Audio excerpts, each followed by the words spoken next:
Good morning and thank you for joining us on the Monday edition of TVC Breakfast. I am Veronica Dan Ikboy. Joining me this morning is Olamide Riemi.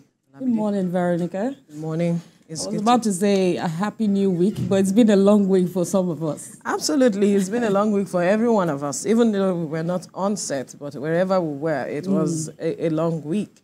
Even though we also had to come back here on Saturday for the Edo State governorship election. But it's been an interesting one, an interesting development.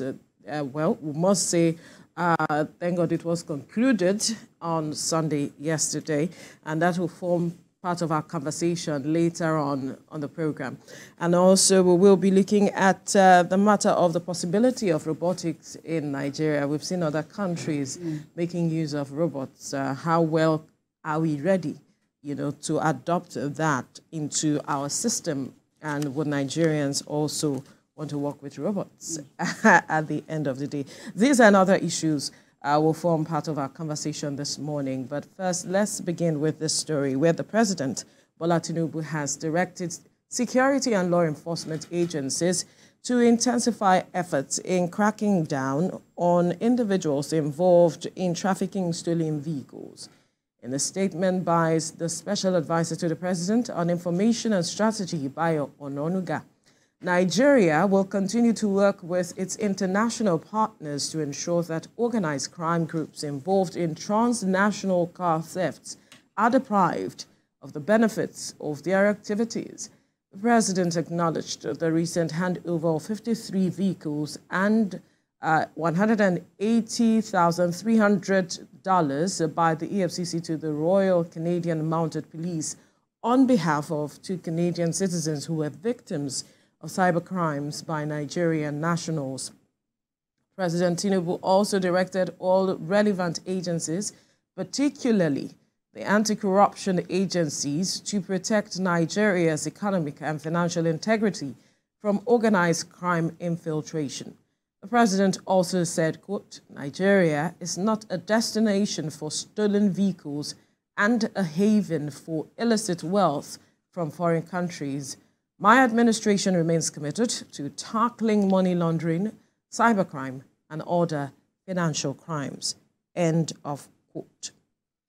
Well, it's good to see the president talking tough with regards to the matter of transnational vehicles being stolen, car thefts, and also the matter of cybercrime, which has become a major concern for Nigerians and our image. We have seen persons or organizations from other countries come into Nigeria as a result of they investigating matters like this. In fact, I know of a documentary where one of those media organization, international media organization, had to trace a particular car to Nigeria, and details, information, everything was gotten. And it was just concerning that we are seeing these kinds of things happen and Nigerians are involved.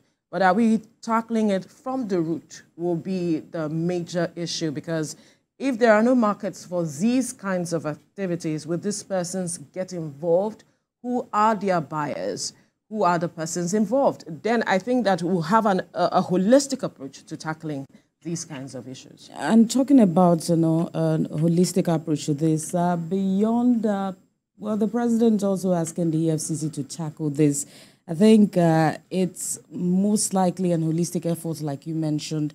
It also involves the customs service, because these issues are part of the concerns that have been raised around how porous our borders. How porous our borders are. And, just apart from, stolen vehicles, we also have the incident of, stolen phones. And that's why they say that before you buy anything, you must try your best to make investigations. You have to get a receipt. You have to find out before you purchase any item, because it could be a stolen item. And let's not even, really focus on what the implication this will be on, even the image of the nation, on even the individual, the victims, because I understand that the Nigerian government had to return a particular sum to the Canadian government. About $180,300. I'm just trying to imagine, the trauma that it will have on the victim in the immediate situation as soon as he or she lost or or did not have that vehicle at that time. A lot of implications that this will have.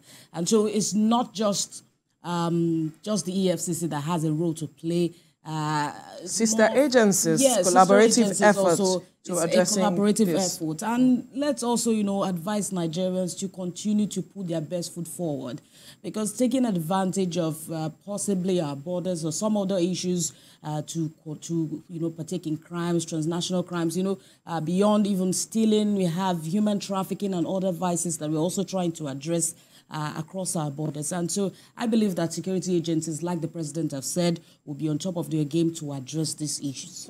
I like the fact that you brought in the matter of customs, because it's our borders. These people will, carry these cars across. So what is the custom doing exactly to track this down? Of course, they have done a lot when it comes to issues like this. Some of them even get killed in the process because persons involved in these kinds of activities are actually armed, heavily armed, and they do all they can to ensure that they shipping this kind of vehicles across the borders, and will do anything to ensure that they get to the market with these stolen vehicles. But then more needs to be done with regards to equipping the customs to ensure that they are able to nab these people as quickly as possible, before they can infiltrate the markets with the stolen vehicles. And then we're also going to look at the AFCC collaboration. How much of it are they doing with regards to this? Because I'm sure that is how they were able to get this kind of result. But at the root of the matter, what is encouraging these people to engage in these kinds of activities? Of course, one will say that not everybody is involved in crime. We are all feeling the pinch of the impact of the economy. So, but why is everybody not involved in crime? So you decided to go on this path. Do not say it's the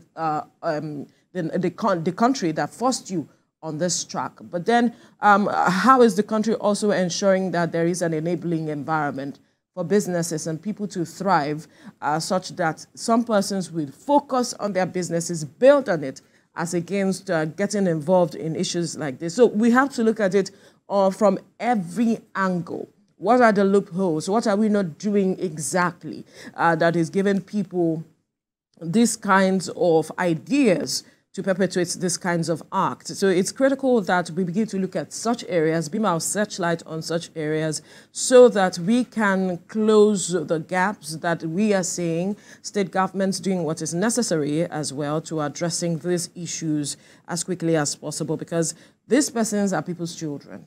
They have families, and so what are their families saying? So we'll bring in the aspect of morality and family involved as well. How are you speaking with your family members who are part of these kinds of criminal rings? We have to leave the conversation here now.